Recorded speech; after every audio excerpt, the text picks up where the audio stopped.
There was a member of the group, still is today, president of the company. It was a distribution company, doing about $20 million. Nice sized company. He'd been with the company like 30 years. He'd been heavily invested. The owner was sort of dialing it in, and he wanted to have a piece of the business. He wanted to own the business. And so the group and we went through a process to how he could gain ownership of that meeting. And there were times when he thought he was going to be fired. There were times when people were sideways. There were all sorts of issues around that, how he could fund it.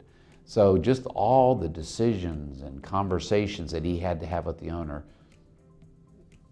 he couldn't have done it without Vistage. He couldn't have done it without the group. And so he wound up acquiring the business, 100% of the business, financing the business, again, through all the connections and everything we had. And then he got the business. The business was a $20 million business. He then had it for about 5 years, grew it, tripled it in that time frame. About 5 years later, we hit the recession.